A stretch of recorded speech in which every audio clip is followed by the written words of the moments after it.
கர்த்தருக்கு ஸ்தோத்திரம். கர்த்தர் நல்லவர், அவர் கிருபை என்றும் உள்ளது. எப்படி இருக்கீங்க எல்லோரும்?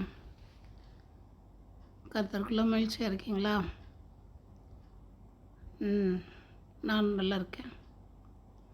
கர்த்தர் எத்தனை பேர் பார்க்க விரும்புகிறீங்க? கர்த்தர் நமக்குள்ளே தான் இருக்கிறார்.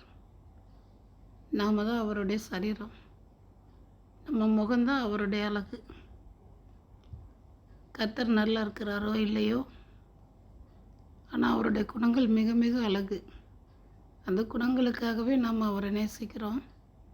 ஆனால் நாம் பாவியாக இருந்தாலும், நாம் அழகற்றவங்களாக இருந்தாலும், நாம் ஊனமுற்றவங்களாக இருந்தாலும், நமக்கு எந்த விதத்துலையுமே தகுதிங்கிறது இல்லாமல் இருந்தால் கூட, உடல் சரீரத்தில் அழகுங்கிறது இல்லாமல் இருந்தால் கூட,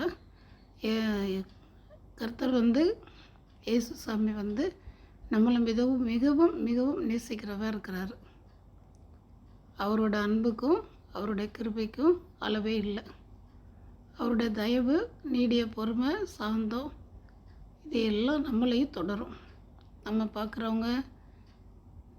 பார்க்குறவங்க நமக்குள்ளே இயேசு சாமி இருக்காருங்கிறத அறிஞ்சுப்பாங்கன்னா, எதில் அறிவாங்கன்னா, நம்மளோட கிரியைகள்னால்.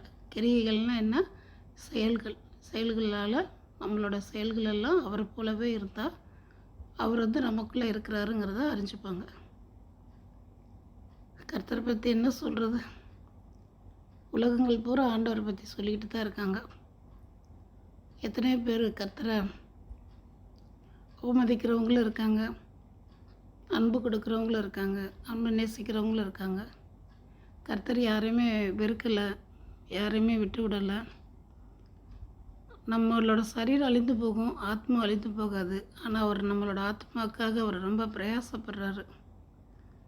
ஆத்மாவோட பாரத்தை நீக்கி, ஆத்மாவோட வேதனையை நீக்கி, ஆத்மாவை ரட்சிக்கணும்.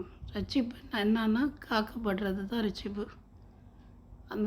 அந்த ஆத்மாவை காப்பாற்றணும், அவங்களுக்கு நம்ம கடாட்சி கொடுக்கணும், அவங்கள நம்ம பாதுகாக்கணும்னு நினச்சி கர்த்தர் ரொம்ப ரொம்ப நம்மளை நேசிக்க ஆரம்பிக்கிறார். ஆனால் நாம் தான் நம்ம சரீரத்துக்கு எதுவான ஆசைகளோடு இச்சைகளோடு தான் நம்ம வாழ்கிறோமே தவிர, நம்மளோட ஆத்மாவை நம்ம என்றைக்குமே நேசிக்கிறது இல்லை. அது நமக்கு முன்னால் இருக்கிற அந்த ஆத்மாவை நம்ம அதை கவனிக்கிறதும் இல்லை. மனசாட்சி இருக்கான்னு கேட்பாங்க பொதுவாக. மனசாட்சின்னா என்னன்னு? நம்ம செய்கிற பாவத்தவறுகளை நம்ம மனசாட்சி உணர்த்தும். அதுதான் மனசாட்சி. அது மறந்து போய் நம்ம வாழ்ந்தோன்னா நம்ம ஆத்மா வீணாயிடும். அந்த ஆத்மாவுக்காக தான் ஆண்டவர்